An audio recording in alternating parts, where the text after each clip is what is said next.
ठीक है, class 10th का 11 चैप्टर ह्यूमन आई, उसको देखते हैं। हम लोगों ने पहले भी ह्यूमन आई के बारे में पढ़ा है, लेकिन क्लास 10th में देखिए क्या है, डीपली इसके हर पार्ट्स के बारे में पहले जान जाते हैं, उसके बाद बात। जैसे कि मैंने अभी आपको बताया कि cornea, crystalline lenses, iris, pupil, ciliary muscles, ठीक है, retina, optic nerve, sclera, blind spot, aqueous humour, vitreous humour, इतने सारी चीजें इसमें होती। अब आप यहाँ इस डायग्राम में पूरा का पूरा पिक्चर देख रहे होंगे, जो पिक्चर है ह्यूमन आई की, और सारे पार्ट्स के बारे में यहाँ पर बता रखा है। आप लोग उस पिक्चर को केवल निकाल के सामने रखो, मैं एक एक करके बताता हूं। देखिए, पहले कॉर्निया के बारे में बात कर रहे हैं। It is the transparent spherical membrane covering the front of the eye. हमारे आंखों के सामने जो सबसे बाहरी जो लेयर होती है वो होती है कॉर्निया। ये ट्रांसपेरेंट एक स्फेरिकल मतलब गोले के जैसा होता है, हमारे आंख तो बॉल के टाइप की होती है, और ये ट्रांसपेरेंट होता है मतलब लाइट अंदर जा सकती है। ठीक है, light enters the I through this membrane, जैसा कि मैंने बताया ट्रांसपेरेंट मेम्ब्रेन है। तो ट्रांसपेरेंट, भाई मैंने 7th क्लास को पढ़ा है, ट्रांसपेरेंट का मतलब होता है कि लाइट का आर पार हो जाना। तो कॉर्निया के ट्रांसपेरेंट स्फेरिकल शेप होने के कारण जो लाइट होती है हमारे आईज के अंदर जाती, जो भी बाहर से लाइट आएगी हमारे कॉर्निया के अंदर इंटर करेगी। Most of the reflection of light rays entering the eyes occur at the outer surface of the cornea। अब ध्यान दीजिएगा, most of the refraction of light, refraction of light का मतलब क्या होता है कि अगर लाइट पड़ती है तो बिखर जाती है ना कहीं पर, ठीक है, उसको स्कैटरिंग कहते हैं, आपको पता है स्कैटरिंग कहते हैं बिखरने को। एक सेकेंड रुकिएगा जरा,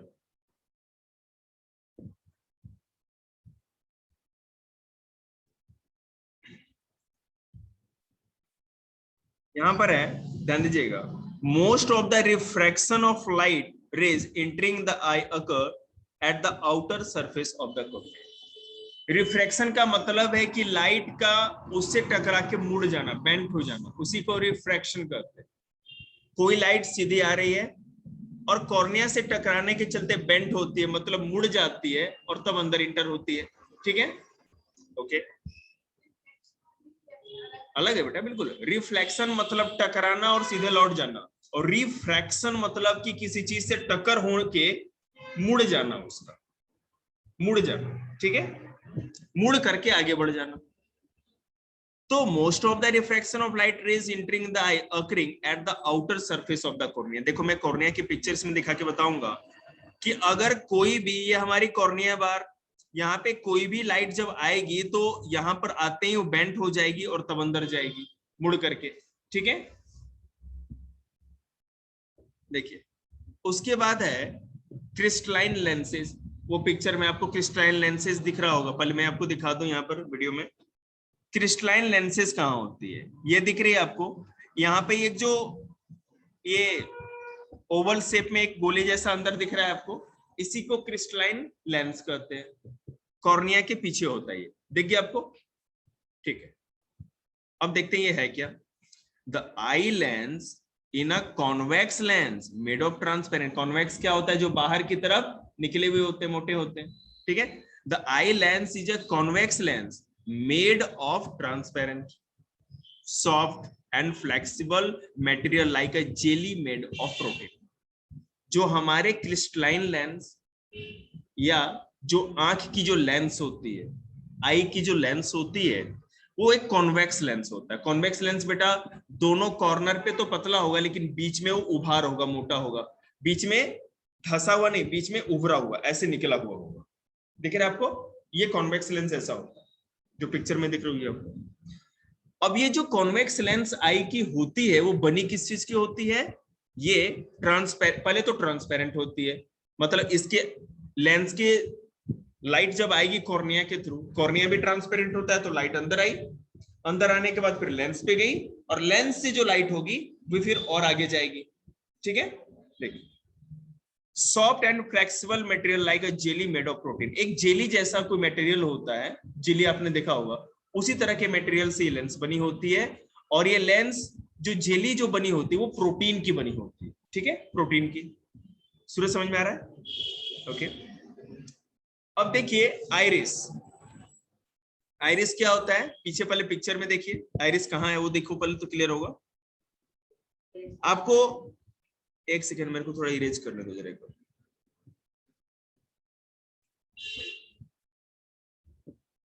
देखिए आइरिस जो होता है आपको दिख रहा होगा, यहां पर एक एरो लगा के वो दिखाया गया है। ठीक है,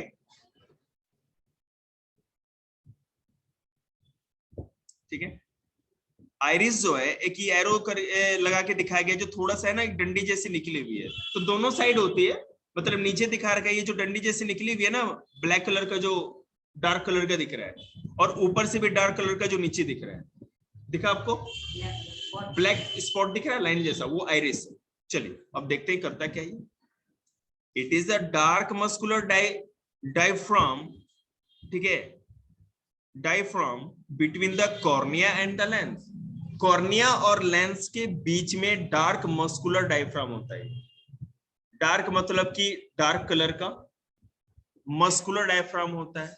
it control the size of the प्यूपिल, आंख की जो ये पलकें होती है ना हमारी, कब बड़ी होगी कब छोटी होगी, जैसे अगर अधिक लाइट आ रही है, बहुत तेज लाइट है, तो ऑटोमेटिक प्यूपिल छोटी हो जाएगी, और जब कम लाइट हो रही है तो ऑटोमेटिक आप उसको देखने के लिए आपकी आंखें बड़ी हो जाएंगी। ठीक है, ये इसको कंट्रोल करने का काम आइरिस करता है, ये मसल्स ही उसको छोटी या बड़ी आपकी प्यूपिल्स को करते हैं। समझ में आ रहा है? सूरज नहीं आया? ठीक है। it is the it is the color of the iris that we call as the color of the eye। हाँ एक चीज और, आंखों का जो कलर होता है ना, कहते हैं आइस का कलर किसी का ब्लू होता है, किसी का ब्राउन, किसी का ग्रे होता है, किसी का बिल्कुल ब्लैक होता है। तो ये जो हमारा कलर होता है आंखों का, वो आइरिस के कारण होता है। आंखों के अंदर जो बीच वाला जो हिस्सा होता है वो किस कलर का है, किसी का ब्लू, किसी का ब्राउन, किसी का ग्रे, किसी का बिल्कुल ब्लैक। तो वही बात है कि अगर क्वेश्चन आ जाए it is the colour of the iris that we call as the colour of the eye, हमारे आंखों का कलर वही होगा जो कि आइरिस का कलर होगा। प्यूपिल क्या होता है, देखिएगा पिक्चर पहले। Pupil it is a small hole between the iris through which light enters the eye. दोनों आइरिस, ऊपर भी आइरिस दिख रही होगी, नीचे भी आइरिस दिख रही है पूरी, तो आइरिस के बीच में एक छोटा सा होल होता है जिसके थ्रू लाइट इंटर करती है, आंख के अंदर जाती है, उसी को हम क्या कहते हैं, प्यूपिल कहते हैं। इन dim light it opens up completely due to expansion of iris muscle। जब लाइट डिम होती है तो आइरिस मसल क्या होगी, एक्सपेंड कर जाएगी, फैल जाएगी, जिससे कि प्यूपिल पूरी खुल जाती है। जैसे ही लाइट अगर ब्राइट हो जाए, चमकीली, तो ये स्मॉल साइज की हो जाएगी, क्योंकि हमारे आइरिस का मसल जो है कॉन्ट्रैक्शन, मतलब कि सिकुड़न होने लगेगी। लाइट जैसे ज्यादा पड़ेगी आंख हम ऑटोमेटिक है ना छोटे हो जाते हैं हमारे, बंद होने लगते हैं। तो फिर से देख लीजिए, प्यूपिल आपको दिख रहा होगा कहाँ है, प्यूपिल इन दोनों के बीच का जो गैप छोटा सा दिख रहा है, लाइन जैसा जो गैप है, ऊपर से आइरिस की डार्क कलर और नीचे से डार्क कलर दिख रही है। अब इसके बाद जहां कुछ डार्क कलर नहीं है, जो स्पेस बच रहा है, मैं यहाँ पर ब्लू कलर से ये मार्क कर देता हूं छोटा सा, यही आपका प्यूपिल।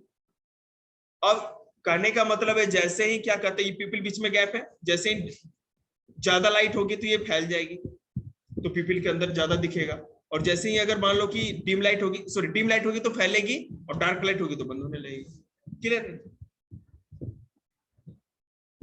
देखिए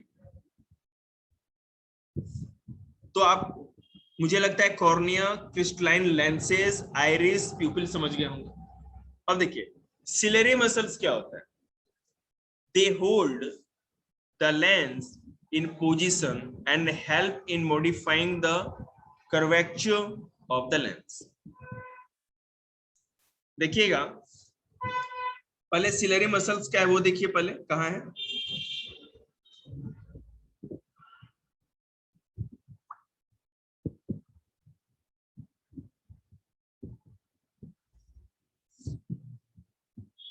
देखिए किधर गए भाई, सिलेरी मसल्स जो होते हैं दिख रहा है आपको, ये दोनों का दोनों जो आइरिस के पीछे वाला मोटा सा जो हिस्सा दिख रहा है आपको दोनों साइड में, इसी को सिलेरी मसल्स कहते हैं। सिलेरी मसल्स क्या होता है, अब इसका काम क्या है देखिए, कहा जा रहा है कि they hold the lenses in position, ये लेंस को पोजीशन में पकड़ के रखता है, फिक्स करके रखता है, ठीक है, and help in modifying the curvature of the lens, lens एक अपना पूरा कर्व बना के रखे, उस कर्व को बनाने के लिए सपोर्ट करता है, ठीक है। कर्वेचर का मतलब किसी भी चीज को कर्व की तरह मॉडिफाई करने, कर्व बना के रखने में सपोर्ट करना। देखिए रेटिना जो कि सबसे इंपॉर्टेंट पार्ट है हमारे आईज का, और आपको जैसे कि मैं बता दूं कि रेटिना का ही ट्रांसप्लांट होता है, ये पूरे आईज के बॉल में मेन वही होता है। देखिए रेटिना कहाँ है, रेटिना आपको ये बाहर का ही कवर दिख रहा होगा, ये पूरा मोटा एक आउटर लेयर दिख रहा है ना, ये इसी को रेटिना कहते हैं। देखिए मैं इसको है ना डार्क कलर से थोड़ा इसको ये भी कर देता हूं, ये है आपकी पूरी पूरी रेटिना।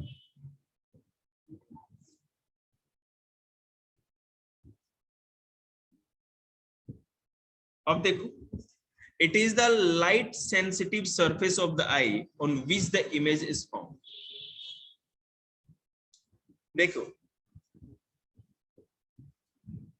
लाइट सेंसिटिव सरफेस होता है, जैसे ही इस पे कोई लाइट पड़ेगी रेटिना के ऊपर कोई ना कोई इमेज बनेगा। It contains light sensitive cell, rods and cones, इसके ऊपर लाइट सेंसिटिव सेल्स होते हैं। रेटिना के ऊपर दो तरह के सेल्स होते हैं, वो सेल्स क्या है, रॉड्स एंड कॉन्स। जैसे ही इसके ऊपर कोई लाइट पड़ती है वो सेंसिटिव हो जाती है, मतलब एक्टिव हो जाती है। Rod cells respond to the intensity of light and cone cells respond on the illumination. Rod cell दो तरह के सेल होते हैं हमारे रेटिना पर, एक होता है रॉड और दूसरा होता है कॉन। रॉड सेल्स क्या करती है कि रॉड सेल्स जैसे ही लाइट की इंटेंसिटी, मतलब कि लाइट कितनी पड़ रही है, इंटेंसिटी मतलब की मात्रा, तीव्रता, कोई ज्यादा तीखी लाइट है मतलब ज्यादा ब्राइटनेस है, डिम लाइट है, इसके ऊपर रिएक्ट करती है। तो rod cells respond to the intensity of light and cone cells respond to the illumination, और कॉन सेल उसको इल्यूमिनेट करके दिखाती है, प्रकाशित करके दिखाती है। Example primary colour, number of rod cell is greater than number of cone cells. हमारे रेटिना के ऊपर रॉड सेल्स कॉन सेल से ज्यादा होते हैं, ठीक है। This cells generate signals which are transmitted to the brain through optic nerves. और जो ये सेल्स होते हैं, रॉड और कॉन सेल्स जो होते हैं, क्या करते हैं, ये सिग्नल जनरेट करते हैं कि आपने क्या देखा, कैसे देखा, कौन सी इमेज बनी, और इस सिग्नल को आपको ऑप्टिक नर्व्स वहां दिख रहा होगा पिक्चर में, ऑप्टिक नर्व्स, ये सिग्नल ऑप्टिक नर्व को भेजा जाता है इन सेल्स के द्वारा, और ऑप्टिक नर्व्स उसको ब्रेन को भेज देते हैं। आगे देखिए, अब ये ऑप्टिक नर्व क्या, it transmit visual information from the retina to the brain. सबसे इंपॉर्टेंट बात, कोई भी जो इमेज होगी वो रेटिना पे बनती है। रेटिना के ऊपर दो सेल्स होते हैं, कौन कौन, रॉड और कॉन सेल। रॉड और कॉन सेल ने जो भी इमेज एक्सेप्ट किया लाइट के हिसाब से, उसका एक सिग्नल जनरेट किया उन सेल्स ने, और वो सिग्नल किसको दिया, ऑप्टिक नर्व को दिया, और ऑप्टिक नर्व ने वो फिर ले जाकर के ब्रेन को दिया। तो ऑप्टिक नर्व क्या होता है, एक तरह का नर्व सेल्स होता है, और ये transmit visual information from the retina to the brain. Retina के ऊपर जो भी इमेज बनी है, रेटिना के ऊपर रहने वाले रॉड एंड कॉन सेल ने ऑप्टिक नर्व को दिया, और ऑप्टिक नर्व ने उसी विजुअल इंफॉर्मेशन को, या माने जो विजुअल मतलब कि चित्र, कोई पिक्चर जो होता है, उसको सीधे ब्रेन को ट्रांसफर किया। देखिए, सो स्कैलेरा क्या होता है, इट इज एन ओपेक। स्कैलेरा आपको दिख रहा होगा कहां पे है, इसको इरेज करने दीजिए एक मिनट, नहीं तो आपको वीडियो में बाद में अच्छे से नहीं दिखेगा। देखिए स्कैलेरा आपको ये अंदर वाला दिख रहा, अंदर वाली जो लाइन है वो स्कैलेरा है, दिख रही है ना। देखिए, इट इज एन, मैं बता रहा हूं, it is an opaque fibrous protective outer layer of an eye contains collagen and elastic fiber. ये हमारे आंखों के अंदर का एक ओपेक, ओपेक का मतलब क्या होगा, जिससे लाइट बाहर नहीं जा सकती। कितना नींद आता है तुमको। It is an opaque fibrous protective outer layer of an eye. Fibrous होता है मतलब रेशेदार होता है, प्रोटेक्टिव होता है, और आउटर लेयर होता है हमारे आंखों का, जो कि कोलेजन और इलास्टिक फाइबर से बना होता है। जिसके अंदर क्या होता है, कोलेजन और इलास्टिक फाइबर होता है। फिर से सुनो, स्कैलेरा एक ओपेक हिस्सा होता है हमारे आईज का। ओपेक मतलब जिसके अपारदर्शक, जिसके आर पार लाइट नहीं जा सकती। ये कैसा होता है, तो ये फाइब्रस मतलब कि रेशेदार होता है, ये बचाता है, प्रोटेक्टिव होता है, और हमारे आई का आउटर लेयर होता है। ठीक है, और जो कि जिसके अंदर क्या कंटेन होता है, कोलेजन एंड इलास्टिक फाइबर। इसके अंदर कोलेजन एंड इलास्टिक फाइबर्स होते हैं। It is also known as white of the eye. अब बेटा आई अगर आप एक दूसरे का आप लोग देखो तो उसके अंदर व्हाइट कलर तो दिखता है। ये व्हाइट कलर जो आपके आई के अंदर है ना, इसी को हम लोग स्कैलेरा कहते हैं। कोई दिक्कत? व्हाइट कलर जी, जो हमारे आंखों का व्हाइट कलर है, ब्लैक के बाद का जो साइड का हिस्सा आता है, इसी को स्कैलेरा कहते हैं। और जो ब्लैक या जो अंदर का जो कलर दिखता है उसको क्या कहते हैं? बिल्कुल सही, गुड। लेकिन एक बात याद रखिएगा, आई चैप्टर आपका बायोलॉजी का है, लेकिन पूरा फिजिक्स का कैलकुलेशन लगाना है इसमें, क्योंकि लाइट चैप्टर से रिलेटेड है ये बहुत डिफिकल्ट चैप्टर है। मैं उठाना नहीं चाह रहा था, लेकिन सोचा कि चलो अभी स्टार्ट तो करना ही पड़ेगा। देखिएगा, अभी तो बस अभी तो कॉन्सेप्ट है, अभी आएगा तब देखिएगा आप लोग इसमें। It is also known as white of the eye. ये समझ में आ रहा होगा। ब्लाइंड स्पॉट क्या होता है? तुम क्या कर रही हो, पढ़ रहे हो? अच्छा ठीक है बेटा, हाँ तो ध्यान दो, अच्छी बात है। Blind spot, it is the point at which the optic nerve leaves the I. Blind spot मतलब देखिए, यहां पर आपको ब्लाइंड स्पॉट दिख रहा होगा, अंदर दिख रहा है ब्लाइंड स्पॉट। देखिए एक पॉइंट से दिख रहा है, ये वो हिस्सा है जहां पर ऑप्टिक नर्व्स आइज नहीं दिखा आपको, ये है ब्लाइंड स्पॉट। आइज दिख रहा होगा, सॉरी बाहर निकल गया।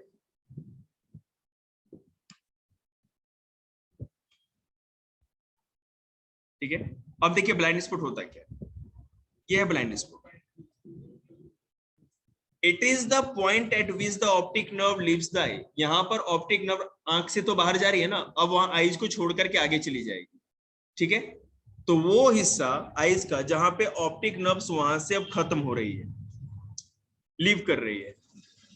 It contains no rods and cones. Blind spot बेटा इसलिए कहते हैं क्योंकि हमारे आईज के रेटिना के ऊपर जो रॉड्स एंड कॉन्स दो सेल होते हैं, वही किसी भी विजुअल इमेज को ऑप्टिक फाइबर को भेजते हैं, ऑप्टिक नर्व्स को भेजते हैं।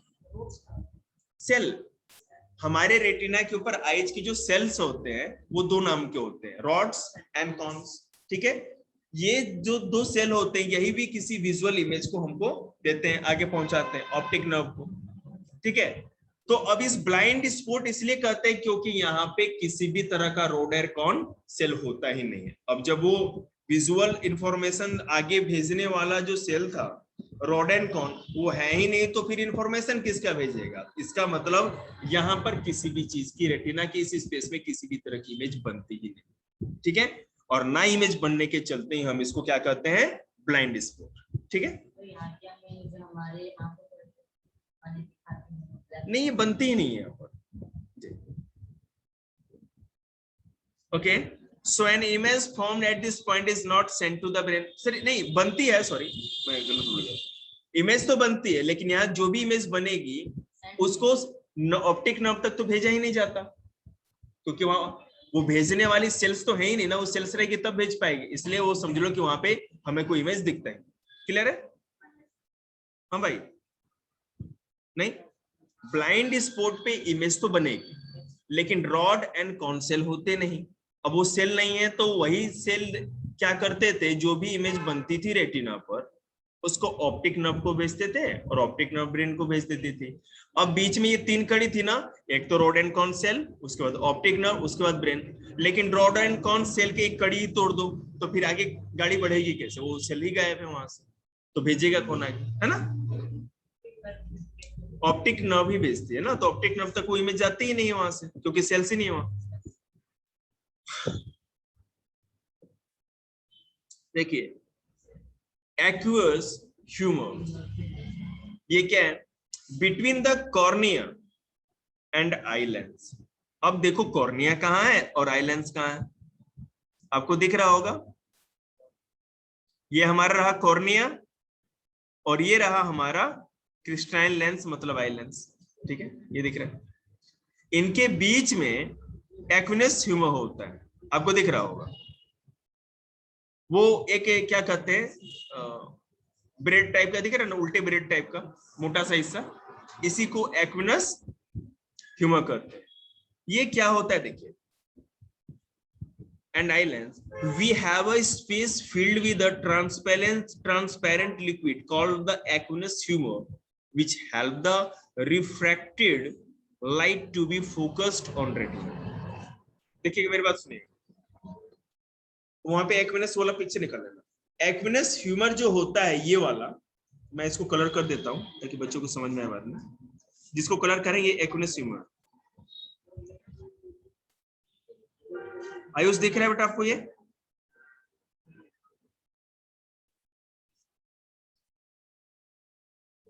हाँ सर दिख रहा है। देखिए ये दिखा आपको? हाँ भाई, जो कलर्ड है भरा हुआ, देखिएगा ये जो है हमारा एक्विनस ह्यूमर, हमारी जो रेटिना है इसके बाहर है और लेंस इसके पीछे है। दिखा आपको? रेटिना इसके पहले आती है, लेंस इसके पीछे, और इन दोनों के बीच में एक्विनस ह्यूमर भरा हुआ है। ये एक लिक्विड है, लिक्विड से भरा हुआ एक पार्ट है हमारे आई का। मैंने आपको एक बात बताई थी कि रिफ्रैक्शन का मतलब होता है बेंट हो जाना, लाइट पड़ के मुड़ जाना। अब यहां पर जैसे ही कॉर्निया से लाइट अंदर जाती है तो पहले एक्विनस ह्यूमर है, वहां पर टक्कर करेगी और वहां पे जाते ही वो फिर मुड़ जाती है और कॉर्निया पे फोकस बनाती है। वो आई हमारा इस हिसाब से ये जो हमारा एक्विनस ह्यूमर है, बाहर से कॉर्निया के थ्रू आने वाली किसी भी लाइट को ऐसे फोकस करता है कि पीछे रेटिना के ऊपर वो सीधी फोकस जाए और कोई इमेज बने। बात समझ में आ रही है? क्योंकि मान लीजिए अगर लाइट का क्या, लाइट तो कभी भी आएगी तो सीधी निकल जाएगी, कुछ ना कुछ हमारे, जब तक अगर कांच ही हो बिल्कुल ट्रांसपेरेंट हो तो लाइट आई और सीधी चली गई। एक्विनस ह्यूमर जो होता है लिक्विड से भरा हुआ, वो क्या करता है कि लाइट के पड़ते ही वो इतना बेंट होगा जितना एंगल उसको चाहिए हमारे आईज के पीछे कॉर्निया के ऊपर, सॉरी रेटिना के ऊपर कोई ना कोई फोकस बनाने के लिए। क्योंकि जब तक फोकस सही नहीं होगा तब तक कोई इमेज नहीं बन सकती। ठीक है, देखिए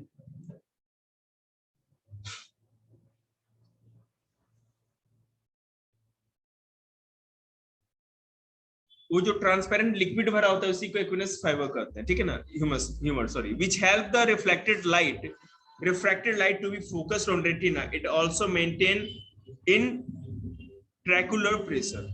इन ट्रैकुलर प्रेशर का मतलब जो आईज के ऊपर जो प्रेशर पड़ता है किसी भी तरह का, उसको एक तरह के शॉक एब्जॉर्बर का काम करती है, लिक्विड से भरी होती है।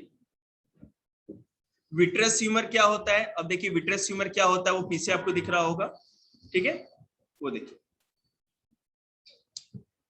The space between eye lens and retina. Eye lens आपको दिख रहा है पिक्चर में, देखिए कहां है, ये रहा हमारा पीछे का आई लेंस और ये रहा पीछे वाला रेटिना। तो आई लेंस और रेटिना के बीच में जो पूरा बड़ा सा स्पेस आपको पूरा का पूरा दिख रहा है, यही जो होता है, इस स्पेस के अंदर जो लिक्विड भरी होती है उसी को विट्रस ह्यूमर कहते हैं। हमारे आईज के अंदर दो जगह लिक्विड फील्ड होती है, पहला एक्विनस ह्यूमर जो कि आई लेंस और कॉर्निया के बीच में होती है, कलर कर रखा है, और दूसरा आई लेंस और पीछे वाले कॉर्निया के बीच में, रेटिना के बीच में जो भरी होती है उसको क्या कहते हैं? Vitreous humour. इसका काम आगे पता चलेगा, आपको चिंता मत करें। अभी तो केवल सिंपल हम लोग केवल क्या कहते हैं, एक तरह से इंट्रोडक्शन देख रहे हैं। अभी तो और भी डीपली पढ़ना है हमको।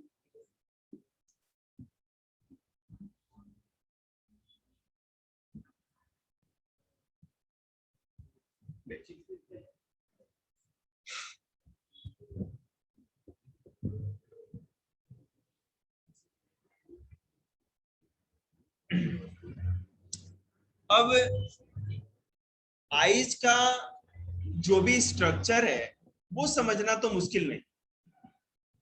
अब आया challenging part of the chapter, और वो चैलेंजिंग पार्ट क्या है कि फॉर्मेशन ऑफ एन इमेज। मैं अगर सूरज को देख रहा हूं तो पूरी सूरज की इमेज कैसे मुझे समझ में आ रही है, इसके पीछे साइंस है। आपको पता है कि हम जब साइंस पढ़ रहे हैं तो हर चीज के पीछे वाई और क्यों तो है ही। किस तरह से ये पूरा का पूरा काम, ठीक है, वो देखते हैं। An image is formed on the retina by successive refractions at the cornea. Bar bar light का उस एंगल पे बेंट होना। जैसे ही हमारे कॉर्निया के अंदर लाइट गई, कॉर्निया के अंदर लाइट जाने के साथ, आपको पता है ना कॉर्निया स्फेरिकल है, गोले की जैसे आईज हमारे बॉल की तरह है स्फेरिकल। तो जैसे ही लाइट पड़ेगी बेंट होगी। तो बार बार उस लाइट के बेंट होने के कारण और एक प्रॉपर फोकस पीछे रेटिना पर बनने के कारण ही कोई चीज इमेज का फॉर्मेशन हो सकता है। देखिए, successive refraction at the cornea, the aqueous humour, lens and vitreous humour, हर जगह वो लाइट बेंट होगी। आप आइस पे देखो, सबसे पहले लाइट कहां आती है? कॉर्निया में। कॉर्निया के अंदर बेंट हुई, फिर उसका रिफ्रैक्शन क्या होगा? एक्विनस ह्यूमर में। एक्विनस ह्यूमर के बाद वो लाइट जाएगी हमारे लेंसेज में, और लेंसेज के बाद कहां जाएगी? पूरा का पूरा ये जो विट्रस ह्यूमर है वहां जाएगी, और उसके बाद तो रेटिना तक पहुंचेगी। तो कॉर्निया से रेटिना तक पहुंचने में किसी भी लाइट का, ठीक है, बहुत बार रिफ्रैक्शन होता है, मतलब बेंडिंग होती है, मोड़ होते हैं, ठीक है। हाँ, इसी के ऊपर डिपेंड करता है किसी भी इमेज का बनना। समझ रहे हैं बात को? अब ये कैसे होगा देखते हैं।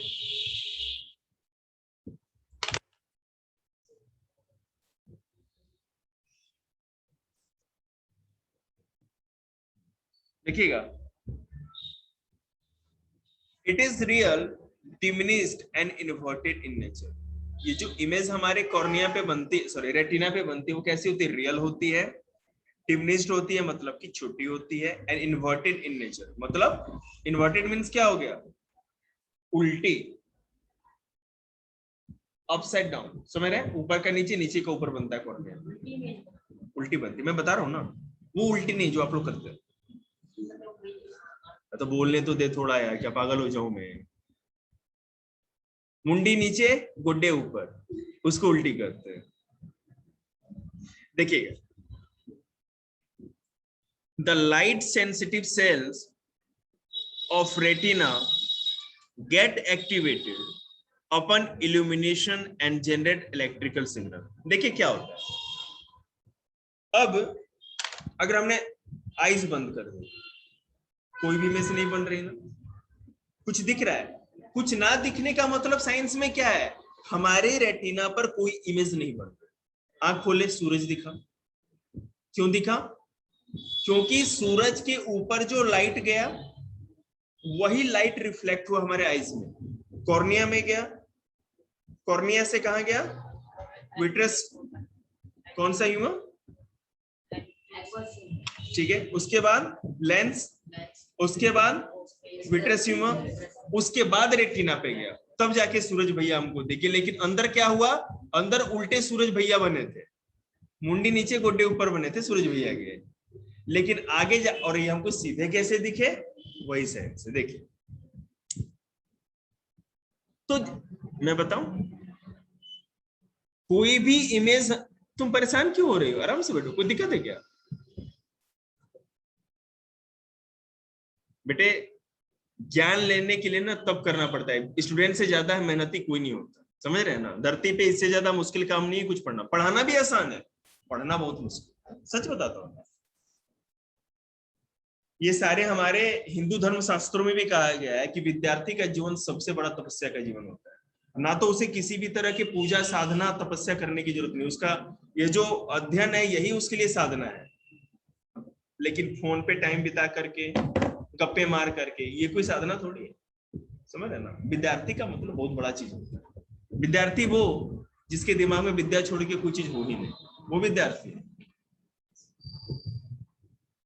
कौन नाटक आएगा, क्या होगा, कौन जिएगा, कौन मरेगा, वो विद्यार्थी का काम थोड़ी।